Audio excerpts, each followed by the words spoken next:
10वां स्कंद और 10वें स्कंद का अध्याय 88।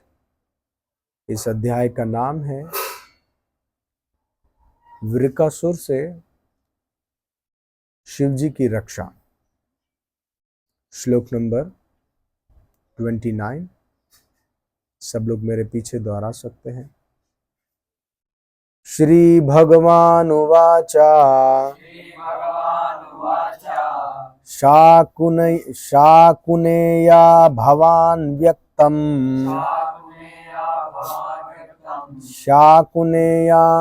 शाकुनेया भवान् व्यक्तम् श्रान्तः किं दूरम् अगातः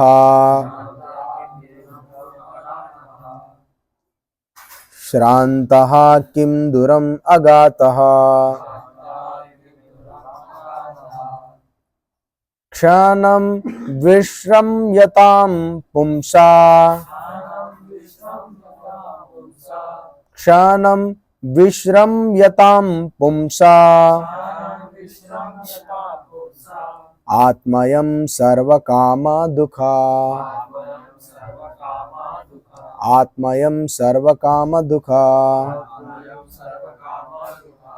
श्री भगवान ने कहा, हे शकुनि पुत्र, तुम थके लग रहे हो। तुम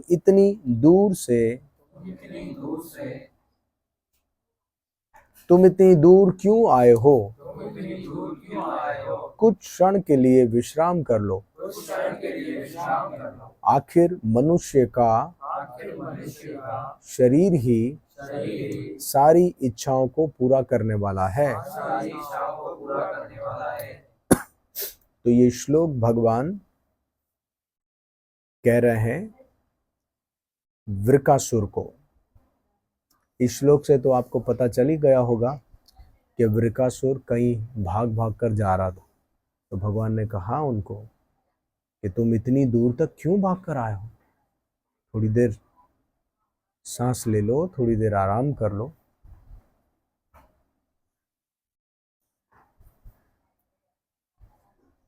फिर भगवान ने उन्हें ये भी कहा कि मनुष्य का शरीर ही सारी इच्छा पूरी करने वाला है।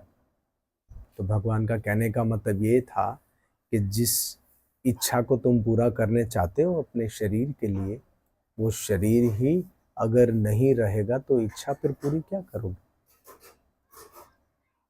तो थोड़ा सा विश्राम कर लो, शरीर को थोड़ा सा राहत दे दो। हरे कृष्णा माता। थोड़ा शरीर को राहत दे दो। ये भगवान की एक चातुराई है।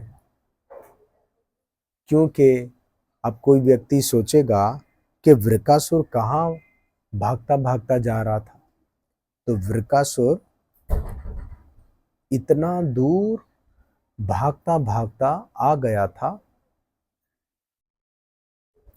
भगवान के श्वेत द्वीप के करीब। किसके पीछे भाग रहा था? कौन सी इच्छा पूरी करने के लिए भाग रहा था? तो वो भाग रहा था महादेव शिव के ऊपर हाथ रखने के लिए। महादेव शिव ने ही इस वृकासुर को वरदान दिया था कि आप किसी के भी ऊपर हाथ रखेंगे वो भस्म हो जाएगा। अब वो पहला ट्राई महादेव पर ही कर रहा कि वो महादेव के ऊपर हाथ रखेगा और देखना, कंफर्म करना चाह रहा था कि ये वरदान काम करता है कि नहीं काम। तो महादेव बड़े दुखी हुए। ऐसे होते हैं ये दुष्ट असुर। असुर कभी तपस्या भी करते हैं तो उनकी तपस्या जग कल्याण के लिए नहीं होती। यहाँ तक कि वो खुद के कल्याण के लिए भी तपस्या नहीं करते। वो तपस्या, ऐसी तपस्या को तमोगुणी तपस्या कहा जाता है। जो तपस्या खुद की इच्छा को पूरा करने के लिए की जाती है वो तपस्या तमोगुणी है।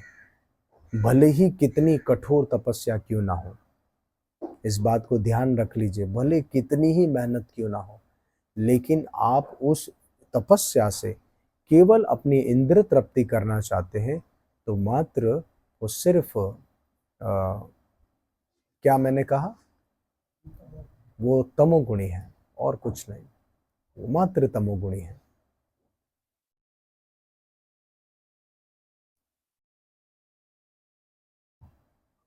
भले उसमें आप किसी देवता को विवश कर दें वरदान देने के लिए और देवता विवश हो जाते, मजबूर हो जाते, भगवान मजबूर नहीं होते, देवता मजबूर हो जाते हैं। इसीलिए अच्छा, देवता लोग आसानी से प्रसन्न भी हो जाते, देवताओं में और भगवान में यही अंतर है, देवता लोग आसानी से प्रसन्न भी हो जाते हैं।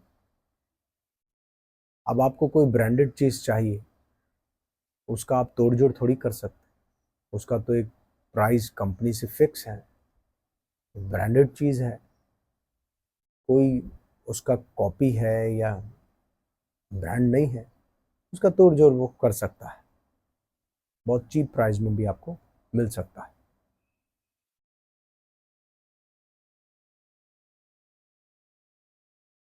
और फिर गारंटी भी नहीं है कि कितना वो चीज़ लॉन्ग लास्टिंग है या नहीं है। गीता में ठीक भगवान यही कहते हैं कि देवताओं से जो वरदान मिलते हैं वो टेम्परेरी होते हैं, क्षण भंगुर होते हैं, क्षण में थोड़ी देर भोगा और फिर खत्म, वो फॉरएवर रहने वाले नहीं होते। देवताओं से जो वरदान मिलते हैं वो हमेशा रहने वाले नहीं होते हैं। इसीलिए भगवान ने कहा है जो देवताओं की पूजा करते हैं वो अल्पज्ञ है। अल्पज्ञ मतलब अल्प ज्ञानी, वो कम अकल है। क्यों कम अकल है? तो भगवान ने कहा देवता लोग पहले मुझसे वरदान मांगते हैं, प्रभु आप हमें दे दीजिए तो हम सामने वाले हमारे भक्त को दे, तो कम अकल हुए ना। अब डायरेक्ट भी तो भगवान से मांग सकते हैं, डायरेक्ट भगवान से मांगेंगे, हम बीच में क्यों, भगवान की वस्तु ही है फिर दूसरे को क्यों हम थर्ड पार्टी से मांगे।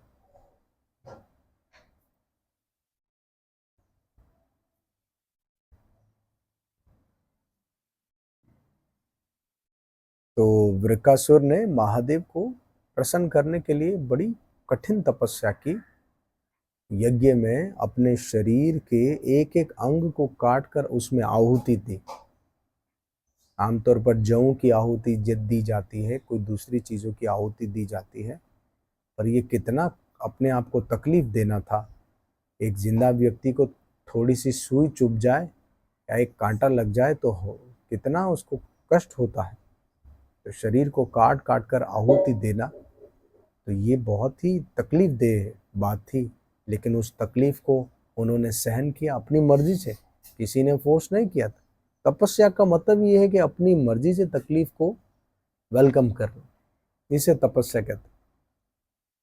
प्रेम की वजह से या लालच की वजह से, तपस्या दो वजह से व्यक्ति करता है, प्रेम की वजह से या लालच की वजह से। प्रेम की वजह से करेगा तो वो सतोगुणी तपस्या। अब जैसे भक्तगण सवेरे जल्दी उठते हैं, स्नान करते हैं, हालांकि नींद आ रही होती है, बहुत नींद आती है, फिर भी सवेरे जल्दी जल्दी उठकर स्नान करके भगवान की मंगला आरती में आते हैं, अपनी मर्जी से, स्वेच्छा से, प्रेम है कि मैं भगवान का अच्छा भक्त बनना चाहता हूँ, मैं भगवान के प्रति अपने प्रेम को और गहरा करना चाहता हूँ और डेवलप करना चाहता हूँ, भगवान की कृपा मुझ पर हो, ये प्रेम है। और कोई व्यक्ति कोई तांत्रिक विद्या सीखना चाहते हैं, रात को जल्दी उठ जाए और बैठ जाए कोई मंत्र को सिद्ध करने के लिए, ताकि उसके पास ऐसी शक्ति आ जाए किसी को वश में कर ले, किसी को कष्ट पहुंचा दे, तो वो भी जल्दी उठ रहा है, तपस्या कर रहा है, लेकिन उसके उठने में और इनके उठने में बहुत फर्क है। वो कष्ट देने के लिए, वो खुद बड़ा बनने के लिए, किसी को वश में करने के लिए, खुद प्रभु बनने के लिए तपस्या कर रहा है। इट्स कॉल्ड तपस्वी, बट तमोगुणी तपस्वी। और वो जो है वो भी तपस्वी, बट सतोगुणी तपस्वी, जो अपने आप को भगवान को सरेंडर करने के लिए, जग के कल्याण के लिए, अज्ञानता के पर्दे को हटाने के लिए ये सब कर रहा है। इसीलिए सभी तपस्वी पूजनीय नहीं होते हैं। अगर सभी तपस्वी पूजनीय होते तो हिरण्यकशिपु तो महान तपस्वी था। ब्रह्मा जी ने वरदान देते समय कहा था हिरण्यकशिपु को कि जैसी तुमने तपस्या की है, 10,000 साल तक उन्होंने देवताओं के 100 सालों तक तपस्या की। कौन से देवताओं के 100 सालों तक उन्होंने तपस्या की। देवताओं का एक दिन यहाँ के 6 महीने होते, तो देवताओं के 100 साल समझ लीजिए कितना समय हो। तो इतने समय तक उन्होंने तपस्या की, और वो भी अपने दोनों पैरों के अंगूठे पर खड़ा रहकर, और वो भी हाथ को ऊपर करके, बिना कोई खाए बिना कोई पिए। सर्दी में पानी के अंदर और तकलीफ दे, गर्मी में चारों तरफ अग्नि जलाकर, आंधी तूफान में खुले मैदान में, ऐसी कठोर तपस्या करते करते करते उनके शरीर को दीमक ने खा लिया। केवल उनके प्राण हड्डियों में चल रहे थे, पूरा शरीर खत्म हो गया, लेकिन टस से मस नहीं हुआ। एक दिन प्रहलाद महाराज को कहा था हिरण्यकशिपु ने, तू अपने आप को बहुत बड़ा तपस्वी समझता है, इतना भाषण देता है, मेरी जितनी तपस्या तूने की है, तपस्या का कोई भाषण नहीं देना, मेरी जैसी तपस्या तूने की नहीं है। और वाकई में प्रहलाद महाराज को कंपेयर करें तो प्रहलाद महाराज ने हिरण्यकशिपु जितनी तपस्या नहीं की। और ये बात को ब्रह्मा जी जब आए, ब्रह्मा जी ने भी कहा ऐसी कठिन तपस्या ना तो किसी ने पास्ट में की है, ना फ्यूचर में कोई कर सकता, ऐसी कठिन तपस्या। तो ब्रह्मा जी ने अपने कमंडल से वो गंगा जल छिड़का, उनके जहां पर हड्डियों में प्राण चल रहे थे वो तो पता भी नहीं लगा, सिर्फ एक जगह प्रकाश जैसा आ रहा था वहां पर, तो उनको आइडिया हुआ यहीं पर होगा, तो फिर उनका बॉडी सुंदर प्रकट हो गया। तो सारी तपस्याएं कोई भगवान को पाने के लिए थोड़ी।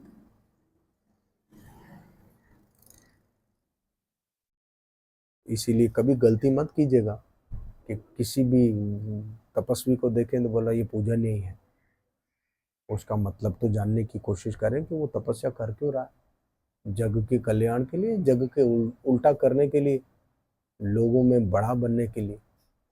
जो तपस्या, कभी कभी कई लोग तपस्या करते खुद का प्रभाव दिखाने, पावर्स मिलेंगे, पोजीशन मिलेगी, ऐसा पावर पोजीशन के लिए उसने तपस्या किया तो वो पूजनीय नहीं, उसकी शरण में जाने से कोई फायदा नहीं होगा। तो ये बात हमें बिल्कुल क्लियर होना चाहिए।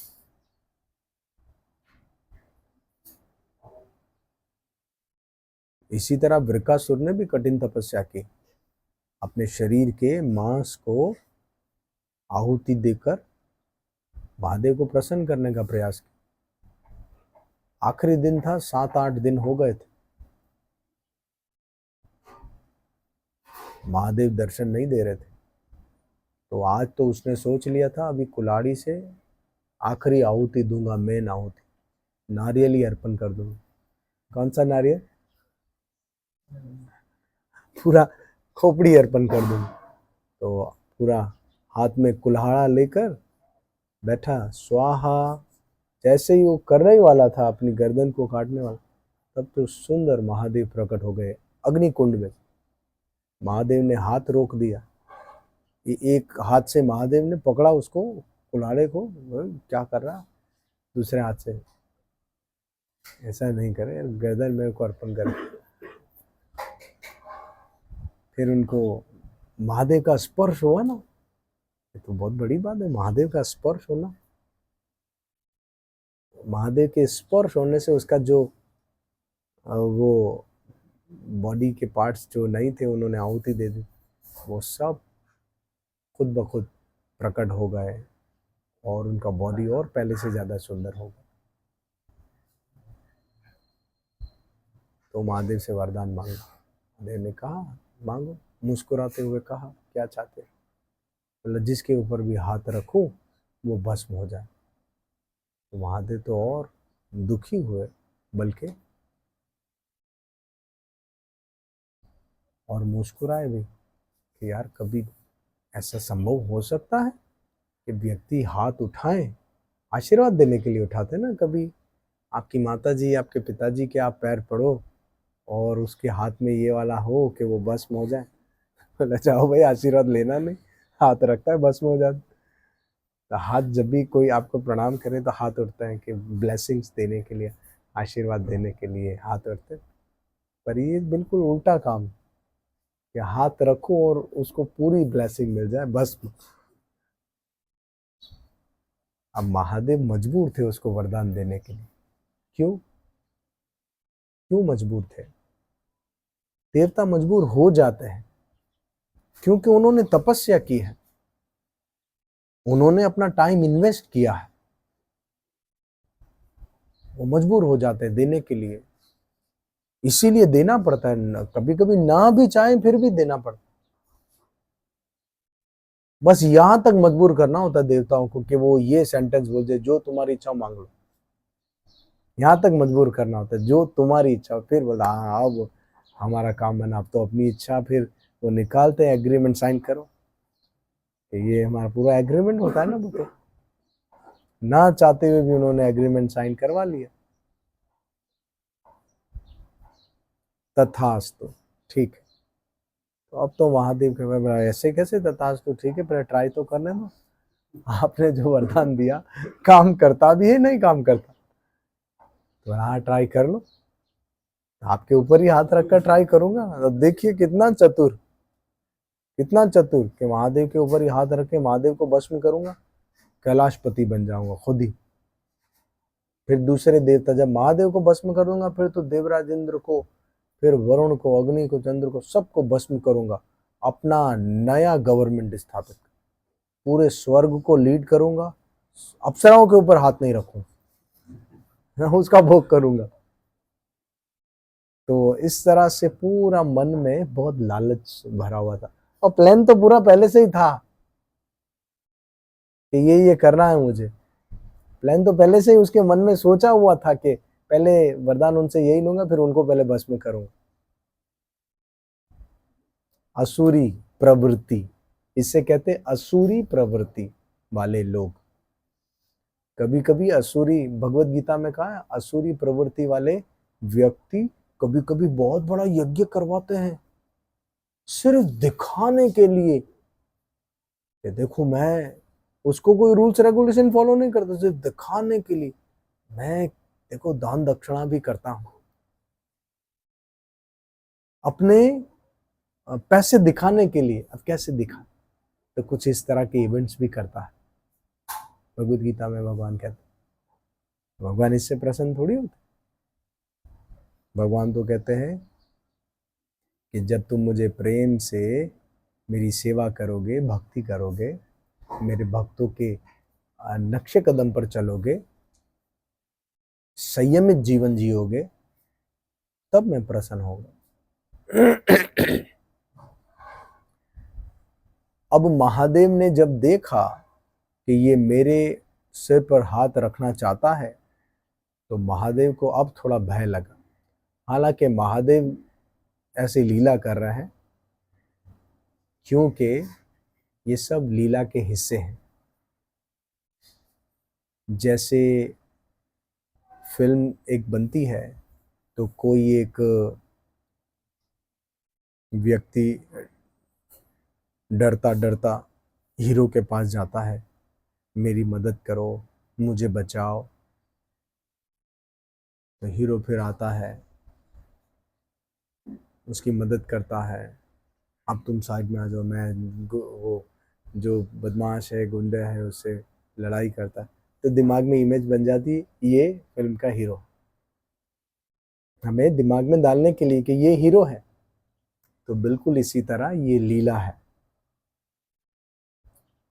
हम सबको ये बताने के लिए कि सुप्रीम पर्सनालिटी कौन है। हालांकि महादेव क्या ऐसे वृकासुर को नष्ट नहीं कर सकते? महादेव की तीसरी आंख खुले तो ऐसे कई वृकासुर धूल बन जाए। तो ये कभी गलतफहमी में हम ना रहे कि महादेव वाकई में डर कर भागे। लेकिन यहाँ पर लीला हो रही है, सबके सामने ये बताया जाना है कि हीरो एक्चुअल में कौन है, कौन किसकी शरण में जाना है। तो ये बताना है लीला के माध्यम से। महादेव डरते हुए भागते हुए इतना भागे भागे भागे, धरती का छोर आ गया। जैसे ये इसका छोर है, धरती का छोर आ गया, आसमान का छोर आ गया। फिर शुरू होता है श्वेता द्वीप। द्वीप मतलब आइलैंड, श्वेता मतलब के बिल्कुल वाइट सफेद आइलैंड। वो कौन सा आइलैंड है? श्वेता द्वीप, क्षीर समुद्र, दूध का समुद्र, जहां पर वो भगवान का धाम है, जहां पर भगवान क्षीर उदकशाही विष्णु विराजमान होते हैं शेष शैया पर। तो भगवान विष्णु ने देख लिया दूर से कि महादेव घबराए हुए भाग रहे हैं, और ये भी देख लिया भगवान ने कि वृकासुर हाथ ऊपर करते हुए। तो भगवान अंतर्यामी है, किसी ने बताया नहीं था। भगवान, मैं पहले पूरी आपको डिटेल बता दूं तो आप समझ लो क्यों भाग रहे। नहीं, भगवान को सब पता होता, हमें अपनी डिटेल बताने की ज़रूरत नहीं है भगवान को। भगवान, मैं अपनी पहले डिटेल, अपनी बायोग्राफी आपको बता दूं, पूरा बायोडेटा आपको भगवान ईमेल कर दूंगा आपको। तो भगवान को हमारे बारे में सब चीज़ें पता है सही भी, गलत भी, अच्छा भी, बुरा भी। जो हम सोचते हैं ना, वो भी भगवान को पता है। सब चीज़ें जो हम हर सेकेंड हम क्या सोचते हैं, अभी क्या सोच रहे हैं, 5 मिनट पहले क्या सोच रहे थे, और भगवान भूलते भी नहीं है। सब चीज़ें पता है भगवान। भगवान सब जानते थे क्या हो रहा है, इसीलिए भगवान ने पहले महादेव के पास नहीं, पहले प्रकट हुए भगवान महादेव को स्किप करके वृकासुर के पास के, पहले उसको उलझाना जरूरी। तो भगवान गए, भगवान ने गेटअप चेंज किया, रूप चेंज किया। भगवान सिचुएशन के मुताबिक काम करते। भगवान को पता है कौन सी सिचुएशन में कौन सा कैरेक्टर करना पड़ेगा। भगवान ऐसे, भगवान बहुत ही लीला करने में वो सर्वश्रेष्ठ है। उनके जैसा कोई लीला करने वाला कोई एक्टर नहीं है, उनके जैसा कोई हीरो नहीं है। रियल हीरो है ना वो रियल हीरो है। हम तो दूसरे दुनियावी व्यक्ति को देखते हो, हीरो कैसा पंच मारता है, 10 जने उड़ते हैं। अरे वो तो हकीकत में तो कोई व्यक्ति उसको मार के चला जाता है। वो हीरो नहीं, तो रियल हीरो ये है जो कुछ भी कर सकते, लेकिन फिर भी अपने भक्तों के प्रति वात्सल्यता होती है, प्रेम होता है। क्या भगवान को आने की जरूरत थी? या भगवान सुदर्शन चक्र को भेज देते, वो तो वृकासुर को वहीं पर भस्म कर देते। भगवान उनके सामने प्रकट हुए एक छात्र के रूप में। छात्र कहते हैं स्टूडेंट को, गुरुकुल का स्टूडेंट। गुरुकुल का स्टूडेंट सादा वस्त्र पहनता है, हाँ, और वो सादा वस्त्र का मतलब है कोई दुनियावी सिला हुआ नहीं, वो मृग छाल पहनता है। मृग छाल पहनता है, हाथ में कमंडल होता है, या एक डंडा होता है, संन्यास डंडा, या एक दंड होता है, और जपा माला होती है, या एक छाता होता है। जैसे वामन देव भगवान के ना एक छाता है, हाथ में जपा माला है, कमंडलू है, सिंपल। तो गुरुकुल में ये सब सिखाया जाता है कि सिंपल लिविंग, हाई थिंकिंग। ये जब शुरू का टाइम होता है, ब्रह्मचारी जीवन किस तरह से बिताना चाहिए, इसे कहते हैं फाउंडेशन। जब व्यक्ति की फाउंडेशन मजबूत होती है तो वो आगे चलकर खुद के लिए और समाज के लिए बहुत बड़ा कार्य कर सकता है। लेकिन आजकल तो दुर्भाग्य है कि जब से ब्रिटिश राज आया था तो वो लोगों ने ये गुरुकुल को ही पहले नाश किया था। सब जो ये विद्यालय थे पहले विद्यालय ये था, ये सारा एजुकेशन सिस्टम भगवान ने किसको दिया है शुरुआत से? ब्राह्मणों को। एजुकेशन जो सिस्टम है, कौन पढ़ाते कौन थे? पाठशाला में कौन पढ़ाते? साधु, सब ऋषि मुनि, सांदीपानी ऋषि या भृगु ऋषि या आप देखिए वशिष्ठ मुनि, ये सब ऋषि मुनि पढ़ाते थे और सब तरह की विद्या पढ़ाते थे, सब तरह की विद्या, कुकिंग से लेकर आर्ट से लेकर आपको आर्मी की ट्रेनिंग, आपको वेपन्स चलाना, अस्त्र शस्त्र चलाना, उसमें घोड़ों को, उसमें दूसरे पशुओं को किस तरह से वश में किया जाता है, और सब तरह की ट्रेनिंग। मैथमेटिक्स भी सिखाते हैं, भूगोल साइंस, नक्षत्रों का पूरा नॉलेज, और साथ साथ सच्चरित्र, अच्छा चरित्र वाला व्यक्ति कैसे बने वो सिखाते, मर्यादा वाला कैसा व्यक्ति बने ये सिखाते।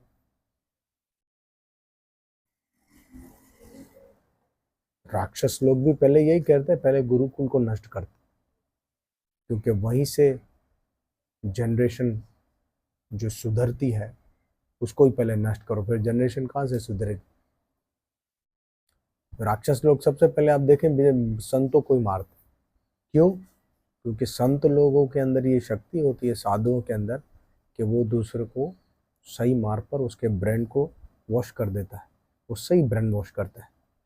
हकीकत में हमारा ब्रेन खराब है, तो सही ब्रेन वॉश करके हमें एक सही चरित्र जीने वाला व्यक्ति बना देता है।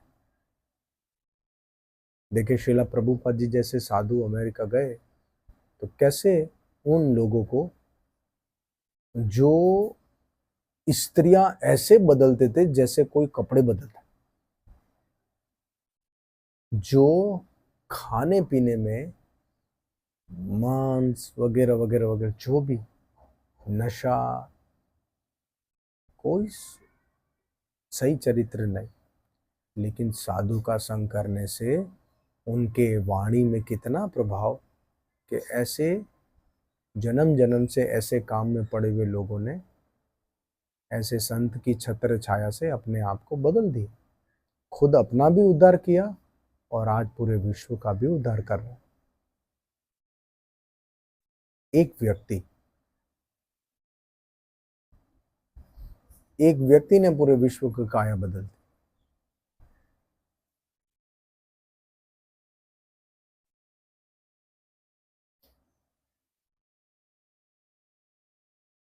तो भगवान ऐसे इनोसेंट छात्र बनकर, गुरुकुल बॉय बनकर उनके सामने आए और बड़े मधुर शब्दों में भगवान ने उनको कहा कि हे शकुनी पुत्र, तुम थके लग रहे हो। पहले उसके फेवर की बात की, भगवान बड़े चतुर है, उसके फेवर किया, किसी से काम निकलना पहले उसके फेवर की बात करो। भगवान यहाँ पर सिखा रहे टेक्निक कि तुम लग रहा थोड़ा थके हुए, आप तुम इतनी दूर क्यों आए हो, कुछ क्षण के लिए विश्राम कर लो। देखिए भगवान उसको क्या विश्राम करने के लिए वाकई में चाहते थे? भगवान है डिप्लोमेटिक है नहीं, लेकिन वो हर एक चीज का सही इस्तेमाल करते। इससे हम क्या सीखते हैं कि हर एक चीज का एक सही इस्तेमाल होता है। आप वो डिप्लोमेटिक क्या बोलते, सियासत को भी सही इस्तेमाल किया जाता है। सियासत बुरी नहीं है, पर उसका इस्तेमाल सही होना चाहिए। गाना बुरा नहीं, उसका इस्तेमाल सही होना चाहिए। भगवान के लिए, भगवान की प्रशंसा के लिए किया जाना चाहिए। नाचना बुरा नहीं है, लेकिन उसका इस्तेमाल ठीक होना चाहिए भगवान की प्रसन्नता के लिए। सोना बुरा नहीं है, लेकिन उसका इस्तेमाल ठीक होना चाहिए बॉडी को रेस्ट देने के लिए, ताकि अच्छे से सेवा कर सके। बोलना बुरा नहीं है, बोले, लेकिन दूसरों का उद्धार करने के लिए, मधुर वचन, सत्य वचन। ये गीता में भगवान ने सब बताया गया है। ये जिह्वा की तपस्या है, मधुर वचन बोलना। मधुर वचन का मतलब है बिल्कुल अंदर से कुछ, बाहर से कुछ। मधुर वचन, मैं तो मीठा बोलता हूँ, अंदर से गाली देता हूँ, ऊपर से नहीं देता, ऐसे नहीं। किसी को ठेस पहुंचाने वाले शब्द ना बोलना, पर सत्य बोलना, अच्छे शब्दों में सही बात बोलो।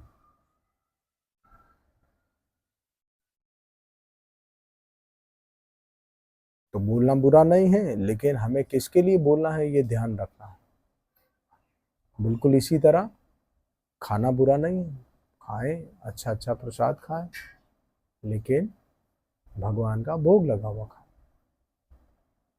इसी तरह संभोग करना, स्त्री और पुरुष संग करना बुरा नहीं है, लेकिन संतान की उत्पत्ति के लिए, व्यभिचार फैलाने के लिए सिवा अपनी पत्नी के कोई भी ऐसा संबंध किसी भी स्त्री के साथ नहीं रखा। एको नारी ब्रह्मचारी। तो सभी चीजें अगर भगवान की प्रसन्नता के लिए की जाए तो वो बिल्कुल सही उसका इस्तेमाल है। कोई बहुत पैसे कमाना चाहता है तो बुरा नहीं है, बहुत अच्छा है, बहुत पैसे कमाना, पर उसका इस्तेमाल भी तो अच्छा होना चाहिए। और यही फिलॉसफी है कृष्ण भावना अमृत की।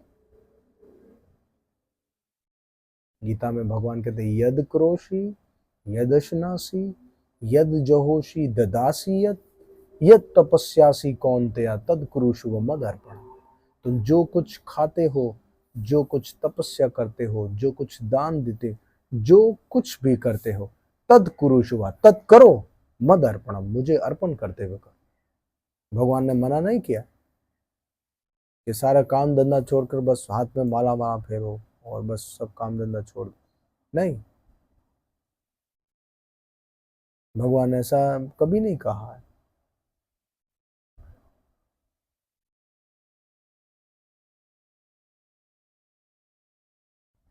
सो तो शिला प्रभुपाद जी के एक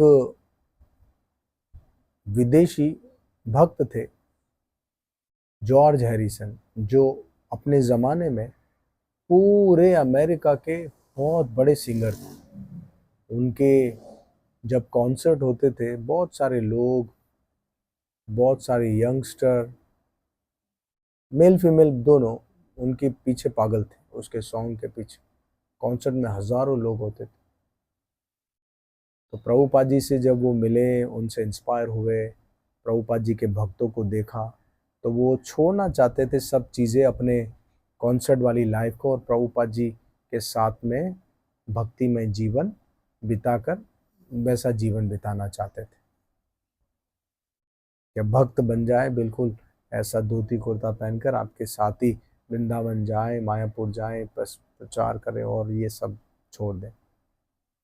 पर प्रभुपाद जी ने कहा नहीं, तुम ऐसा मत करो। सब भक्त बड़े हैरानगी में पड़ गए, क्या प्रभुपाद, वो भक्त बनना चाहता है, आप उनको कह रहे हैं आप ना बने,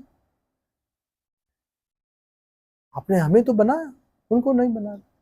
प्रभुपाद ने उनको कहा कि देखो, तुमसे और ज्यादा प्रचार हो सकता है, अगर तुम कॉन्सर्ट करते हो तो वो करो, लेकिन तुम वो जो भी अच्छा गाना बनाओ, लेकिन उसके पहले अगर तुम थोड़ा कीर्तन करो, हरे कृष्णा मंत्र गाओ, तो तुम्हें तो लोग वैसे ही कॉपी करते, फॉलो करते ना, वो तुम्हें फॉलो करेंगे।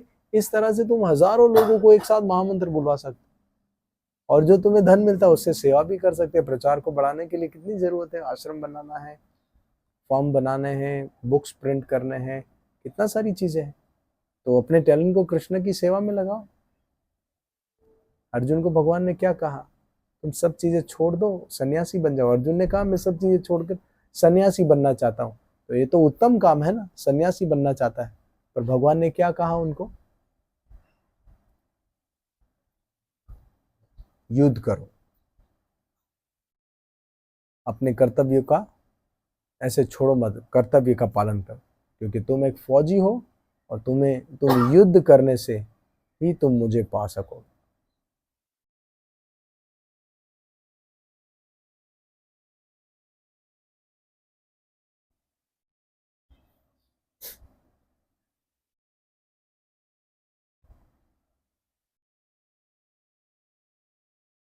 तो फिर वो प्रभुपाद जी की बात को समझ गए कि किस तरह से प्रभुपाद जी चाहते हैं। इसी तरह हम सब भी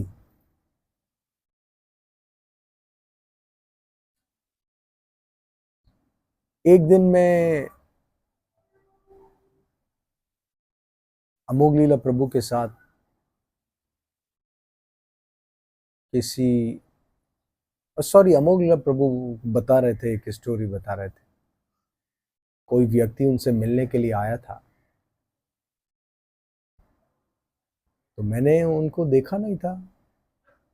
तो अमोघ लीला प्रभु हमें बता रहे थे कि ये बहुत पुराने भक्त है। जब कीर्तनानंद महाराज यहाँ आए थे तो उस वक्त के ये भक्त हैं। तो ये काम करते हैं प्लम्बर का, सॉरी मैकेनिक, वो गाड़ी वगैरह, उसे प्लम्बर कहते, मैकेनिक। तो प्रचार के लिए उस समय एक वैन थी जो पाकिस्तान के मुख्तलिफ जगहों पर प्रचार के लिए जाती थी, बुक डिस्ट्रीब्यूशन के लिए। तो गाड़ी को बनाने के लिए भी कोई अगर भक्त हो तो अच्छे से बनाएगा, कम पैसे लेगा या पैसे नहीं लेगा, सिर्फ सामान जो लगेगा वही। तो वो फ्री में सेवा कर देता था। तो भक्तिपाद ने उनको कहा, अमोघ लीला प्रभु हमें बता रहे थे जब वो आया, ये पुराने भक्त हैं, और भक्तिपाद ने कहा तुम भी भक्त हो लेकिन तुम मैकेनिक भक्त हो। तुम अपने इस आर्ट को, अपने टैलेंट को भगवान की सेवा में लगा रहे हो। तो इस तरह से भी तुम भगवान को पा सकते हो, गाड़ी बना बना कर भगवान को पा सकते हो। क्योंकि तुम भगवान की सेवा में जो गाड़ी इस्तेमाल होती है तुम उसे बनाते हो ताकि वो अच्छे से चले और भगवान की सेवा हो सके। बिल्कुल ऐसे ही प्रभुपाद जी ने एक बार, जो रथ यात्रा हो गई, पहली रथ यात्रा सैन फ्रांसिस्को में रथ यात्रा हो गई थी, और उसका जो रथ, पहला रथ बनाया था वो जयानंद प्रभु ने बनाया था, जयानंद ठाकुर प्रभुपाद के शिष्य। तो रथ वगैरह बन गया और रथ के बाद जगन्नाथ जी को मंदिर में लेकर आए। प्रभुपाद जी ने उस खाली रथ को और रथ के पहिए को प्रणाम किया। तो किसी भक्त ने कहा, प्रभुपाद जी जगन्नाथ जी तो अंदर चले गए हैं, आपने खाली रथ को प्रणाम क्यों किया? प्रभुपाद ने कहा, ये रथ को इसलिए मैं प्रणाम करता हूँ क्योंकि इस पहियों की मदद से, इस रथ की मदद से आज जगन्नाथ जी पहली बार अमेरिका जैसे देश में घूमे हैं, इनकी कृपा से। तो हर एक चीज का उपयोग अगर भगवान की सेवा में होता है तो वो पूजनीय हो जाता है और उसी से व्यक्ति भगवान को पा सकता है।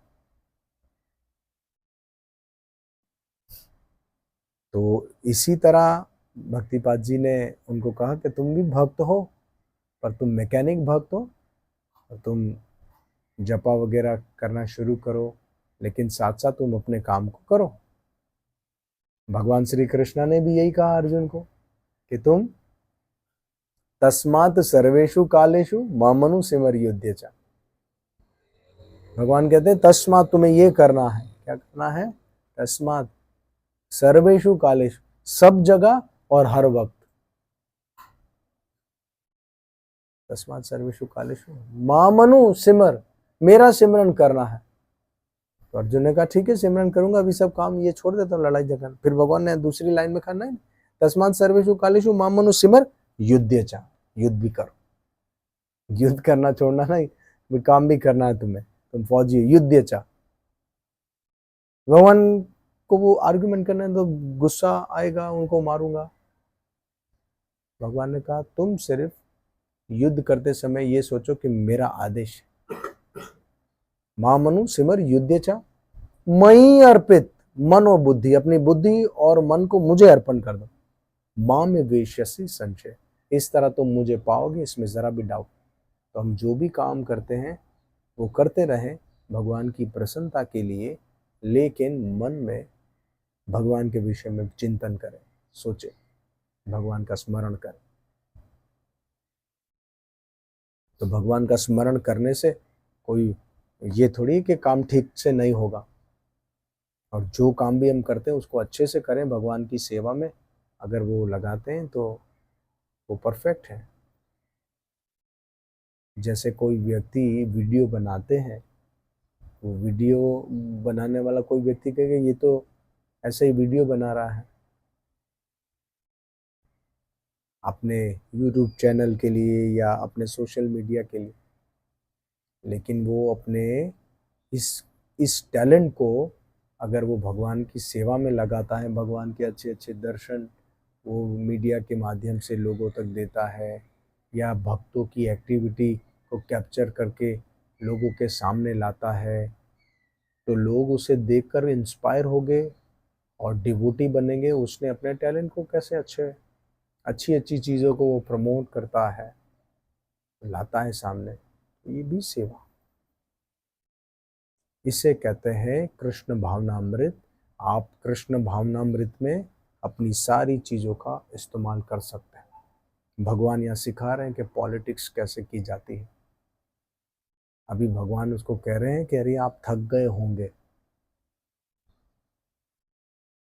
भगवान पॉलिटिक्स कर रहे हैं ना, तो भगवान तो उसको नाश करना चाहते हैं, लेकिन भगवान ने अब पॉलिटिक्स करना है तो सेवा में, क्योंकि वो तो पूरा नाश करेगा, वो तो संसार का नाश कर देगा, भक्तों के ऊपर हाथ रखेगा, नष्ट कर देगा सब।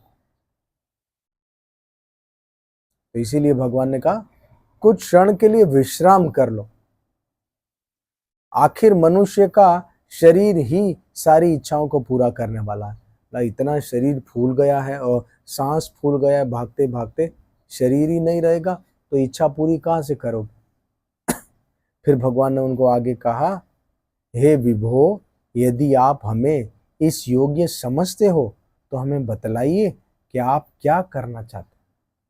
अब भगवान बड़े प्यार से कह रहे हैं कि अगर आप हमें लायक समझते हो तो बताओ। इस तरह के वर्ड अगर कोई बोलता है ना तो वाकई में व्यक्ति पिघल जाता है, उसके वश में हो जाता है। तो भगवान कह रहे हे प्यारे, विभो मतलब हे प्यारे, अगर आप मुझे काबिल समझते हो, आपको बेहतर लगता है कि बात शेयर करना चाहिए, तो आप मुझे बताइए कि आप क्या चाहते हो। सामान्यतः मनुष्य से सहायता लेकर अपने कार्य को सिद्ध करता है। तो भगवान ने ये भी कहा कि देखे, आमतौर पर क्या होता है कि अगर किसी से हम मदद कर ले लेते हैं तो अपना काम हो जाता है। तो अगर आपसे कोई काम नहीं हो पा रहा तो मुझे कहो, क्या पता मैं आपकी मदद कर दूं, अगर आपको सही लगे तो, अगर आप मुझसे शेयर करना चाहते हैं तो।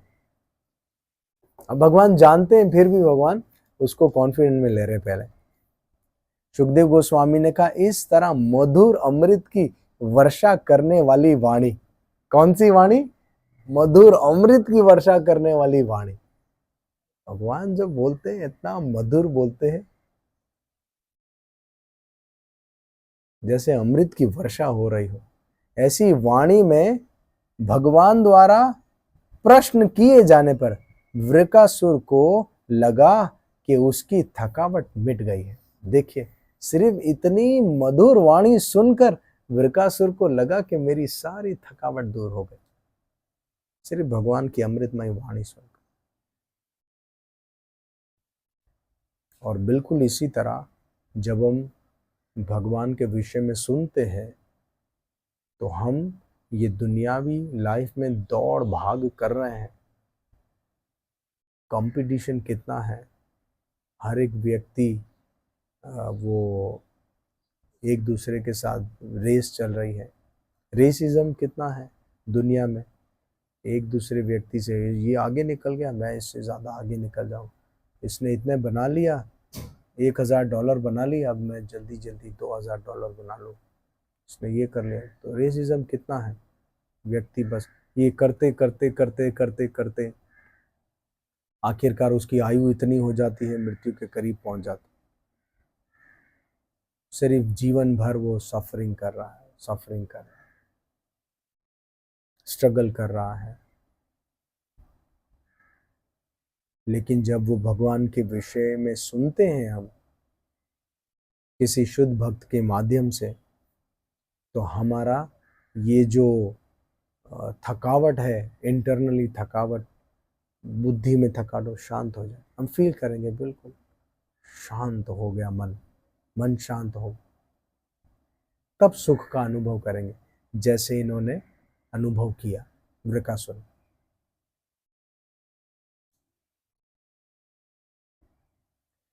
फिर उसके बाद भगवान ने जो प्रश्न पूछा था, तब उन्होंने अपने दिल की सारी बात भगवान को बता दी कि वो क्या चाहता है। भगवान ने फिर उनको क्या कहा, भगवान को सारी बातें उसने बता दी कि मैं चाहता हूं कि किस तरह, या ध्यान दीजिए, वो छोड़ दीजिए। वृकासुर ने बताया कि मैं चाहता हूं कि इनको नाश कर दूं, वरदान दिया था, अभी मुझसे भाग रहे।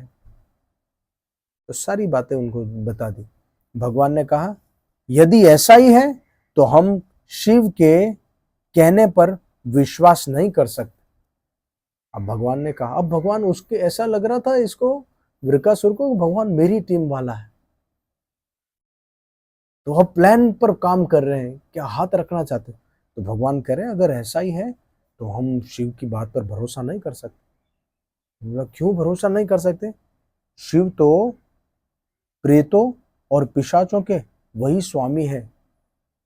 बोला ये तो भूत प्रेतों के स्वामी है, भूत पर कभी भी भरोसा नहीं करना। भूत प्रेत कभी कभी उल्टा सीधा भी बोल देते हैं। कभी कभी किसी के अंदर भूत आ जाता है और वो कहता है मैं तो दुर्गा देवी हूँ, मैं काली देवी हूँ, वो झूठा झूठा एक्टिंग करता है, वो भूत एक्टिंग, वो लगता है अरे भाई माता जी आ गई इसके अंदर, क्यों ऐसे का कुछ उल्टा। वो कौन प्रेत झूठ बोल रहा है, नहीं बोल रहा। तो भगवान कह रहे हैं ये भूत प्रेत का ये स्वामी है। प्रेत लोग कितना झूठ बोलते हैं, ये कितना झूठ बोलता होगा, इसीलिए भरोसा नहीं करना। और इन्हें तो दक्ष ने एक मानव भक्षी पिशाच बनने का शाप दिया था। दक्ष प्रजापति महादेव शिव के ससुर है, पार्वती के पिताजी। तो एक दिन उन्होंने यज्ञ रखा था, महादेव भी आए थे उस यज्ञ में। लेकिन जब दक्ष प्रजापति की एंट्री हुई, सारे खड़े हो गए, ब्रह्मा जी और महादेव नहीं खड़े हुए। ब्रह्मा जी नहीं खड़े हुए तो चलो उनको दुख नहीं हुआ क्योंकि तो ब्रह्मा जी है, लेकिन महादेव नहीं खड़े हुए उनकी इज्जत में, तो उनको बहुत गुस्सा है। सारे देवता खड़े हो गए, ये खड़ा नहीं हुआ, क्यों? मेरे रिस्पेक्ट के लिए।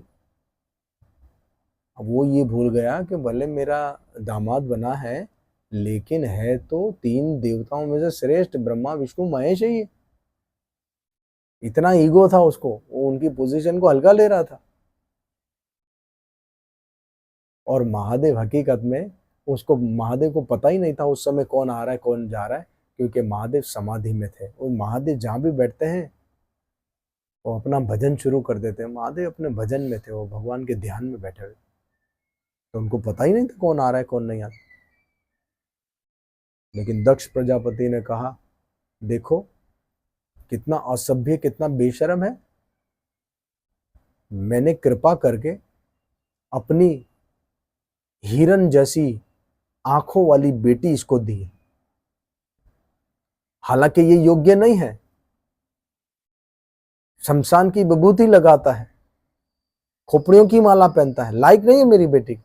फिर भी मैंने कहा चलो ठीक है दे देते, लेकिन इसको इतना इज्जत नहीं है, रिस्पेक्ट नहीं करता कि ससुर जी आए खड़े हो जाए, मैं इसको शाप देता हूं। भगवान वही बात दोहरा रहे। उसको तो दक्ष प्रजापति ने शाप दिया था कि वो मानव भक्षी पिशाच बनने का शाप दिया था, कि वो ऐसा पिशाच बन जाएगा कि मानवों को खा जाए। हे असुर श्रेष्ठ, अब भगवान ने और उसके ऊपर मक्खन लगा दिया। असुर नहीं, हे असुरों में श्रेष्ठ, तो उसको तो और मैं श्रेष्ठ, असुर श्रेष्ठ। तो हे असुर श्रेष्ठ, यदि उन पर तुम्हें विश्वास है,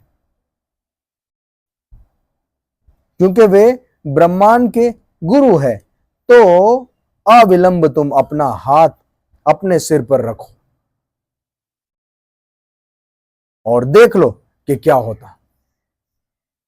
भगवान ने कहा, अगर तुम्हें ऐसे झूठे पर, जिसको शाप दिया है उसके ससुर जी ने, दक्ष प्रजापति, अगर तुम्हें उस पर भरोसा है तो मैं कहता हूं, तुम अगर सोचते हो कि भाई वो जगत के गुरु है, भगवान ने ये भी कह दिया, महादेव की पोजीशन भी बता दी, जगत गुरु है महादेव, पर उनको इस तरह से कहा कि उसको लगे कि मेरे फेवर की बात है। अगर भगवान ने कहा तुम्हें फिर भी इस पर भरोसा है क्योंकि वो जगत के गुरु है, तो बिना देरी करे हाथ अपने ऊपर रखो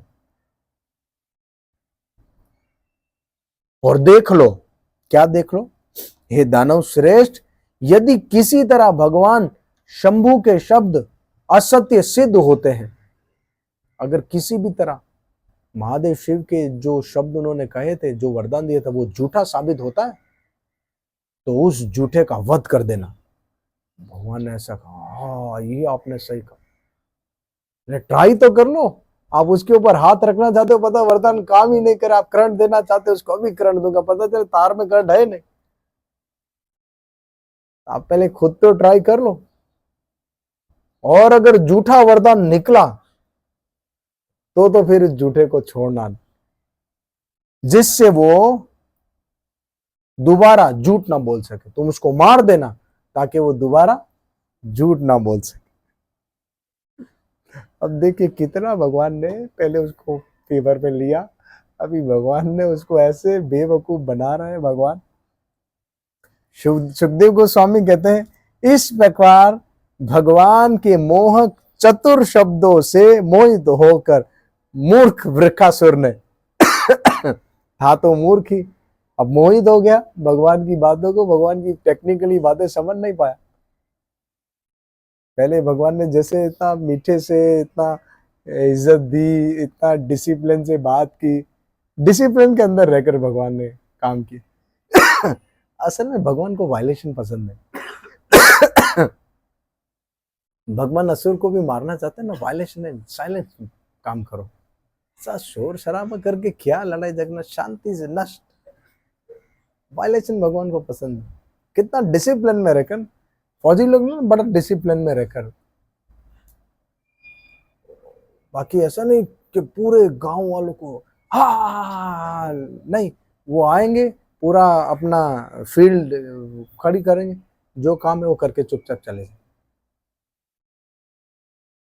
तो भगवान ने अपने पूरे शब्दों का जाल बिछाया और बीच में वो जो टेक्निक है वो डाल दी, महादेव को झूठा भी साबित कर दिया, और इसके दिमाग में भी पहले ट्राई तो करो। अब इसका दिमाग उस बात पर गया ही नहीं कि अगर ये सत्य निकला तो इसका रिजल्ट क्या होगा, कि मैं ही भस्म हो जाऊंगा। ये उसके दिमाग में सोच भी नहीं आई, क्योंकि वो इतना कन्विंस हो गया था भगवान के वाणी से, भगवान के बिहेवियर से इतना कन्विंस हो गया था, उसको ये सोच ही नहीं आई कि ये हो सकता है, अगर ये काम कर गया तो वरदान। और भगवान ने प्रूफ भी दिया। तुम नहीं जानते हो कि दक्ष ने उनको शाप दिया था, और तुम ये नहीं जानते हो, वो तो खुद भी भूत पिशाच लोगों के साथ रहता है। ये सब बातें उनसे भी छुपी हुई नहीं थी, उनको भी पता था कि ये भूत पिशाचों का, महादेव का एक नाम है भूतनाथ, उनकी बारात में भी भूत लोग ही गए थे सब। पार्वती माता की जो माता है वो ही डर रही थी कि किसको लेकर आए थे, सब नाच है, भूत लोग नाचते कैसे, ज़ॉम्बी डांस कर रहे थे सब उल्टा सीधा। सब ज़ॉम्बी डांस कर रहे थे। वो बड़ी सुंदर कथा है भागवत। और वहीं पर लड़ाई भी हो गई। अच्छा देखिए, कई बार ऐसे होता है ना, शादियों में लड़ाई हो ही जाती, घर में शादी हो और कहीं हो ना हो, पूरी शादी में भारत में लड़ाई हो ही जाती, एक दूसरे पर फिर वो प्लेटें उड़ती। तो इसी तरह महादेव की शादी में भी आखिरी में लड़ाई हो गई। ऐसी लड़ाई हुई, आपको पता है कि बल्कि इनके ससुर को तो बकरा बनना पड़ा, उनकी गर्दन काट दी थी। और एक तो दांत निकाल रहा था, हंस रहा था, तो महादेव के एक टीम वाले ने, पिशाच ने उनके मुक्का मार के दांत तोड़, पूरा दांत के चपड़ा। ऐसी लड़ाई हुई, महादेव चुपचाप वहां से, यार ये तो पूरा खराब कर दिया।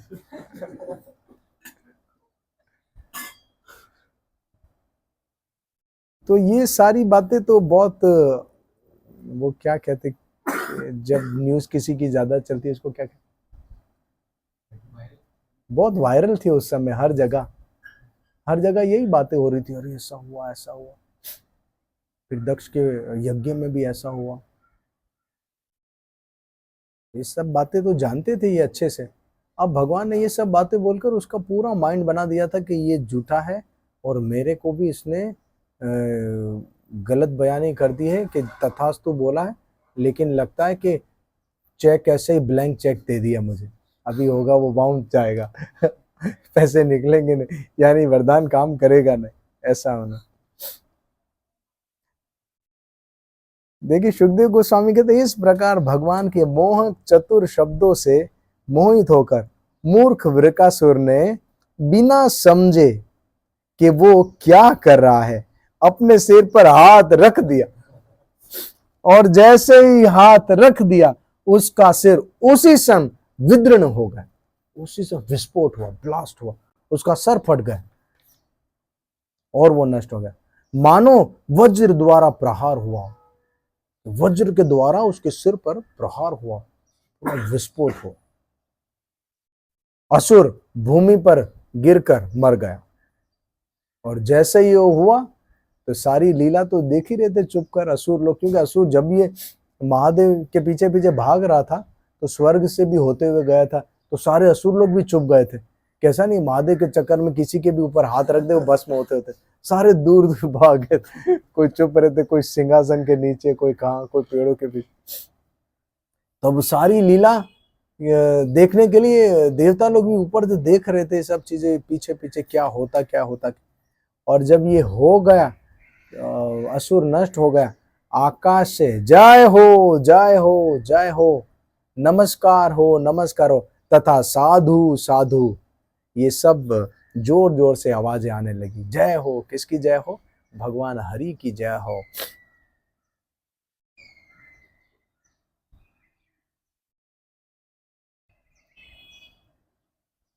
नमस्कार हो, साधु साधु। पापी वृकासुर के मारे जाने पर उत्सव मनाने के लिए देवी, ऋषियों, पितरों और गंधर्वों ने फूलों की वर्षा की। सत्य वचन। उत्सव हुआ उसको मारने पर, क्योंकि ये बड़ा असुर था। अगर इसको भगवान नहीं मारते तो ये तो नाचते नाचते, आओ दोस्त चलते हैं, वो दोस्ती है नहीं, थोड़ी देर कहाँ गया, अरे हाथ रख दिए। फूलों की वर्षा भगवान के ऊपर देवियों ने, ऋषियों ने, गंधर्वों ने पुष्प अभिषेक, जैसे पुष्प अभिषेक होता है, भगवान को फूलों से नहलाया जाता है, पुष्प अभिषेक, भगवान के ऊपर फूलों की वर्षा की गई। अब शिव जी खतरे से बाहर है, अब भगवान शिव के ऊपर कोई खतरा नहीं। तब पूर्ण पुरुषोत्तम भगवान ने खतरे से बाहर हुए गिरीश को, महादेव शिव का नाम एक गिरीश भी है, गिरी पर रहने वाले या गिरी के ईश्वर, उस कैलाश को गिरी भी कहा जाता है।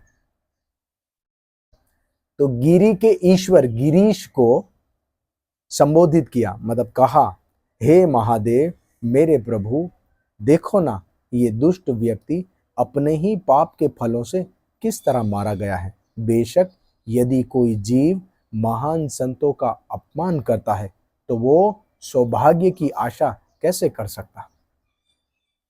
क्या अब भगवान के फिर से, अब भगवान के चतुराई वाले शब्द नहीं है, भगवान महादेव से बड़ा प्रेम करते।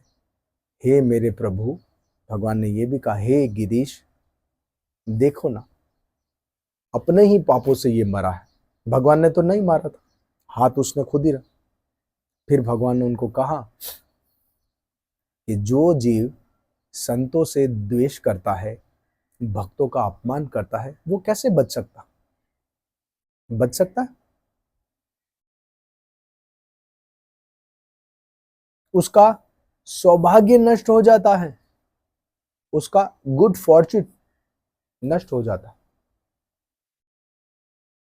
ब्रह्मांड के स्वामी और गुरु के प्रति अपराध करने के विषय में तो कहा ही क्या जा सकता। दो चीजें, क्या क्या? और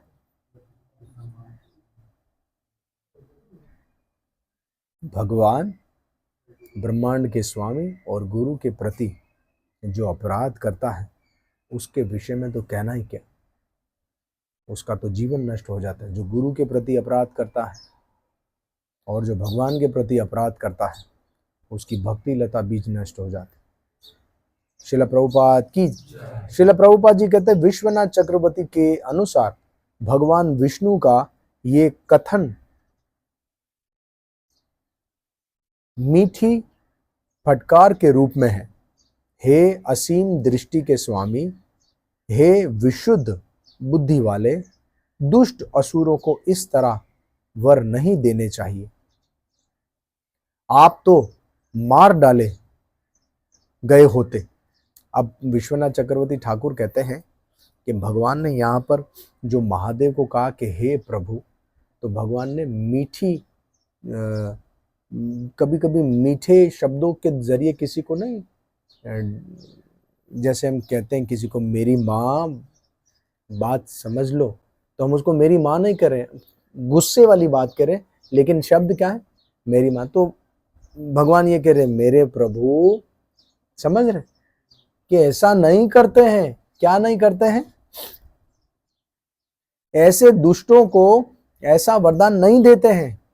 अभी तो आप मर ही जाते अगर मैं बीच में नहीं आता तो भगवान ने इस तरह से उनको कहा,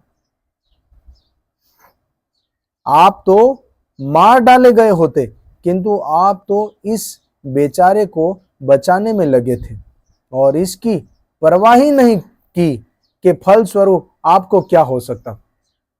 आप तो इसको बेचारा समझ रहे थे, इसको तथास्तु कह दिया। इसीलिए भगवान के ये जो शब्द है, मेरे प्रभु, थोड़ा सोच लिया करें वरदान देने के पहले कि वो क्या कर सकता है, आपके ऊपर ही हाथ रखने वाला था। इस तरह आचार्य विश्वनाथ चक्रवर्ती ठाकुर अंकित करते हैं कि भगवान नारायण की ये मीठी फटकार शिवजी की अद्वितीय दयालुता को भी प्रकाशित करती, दो तरह से।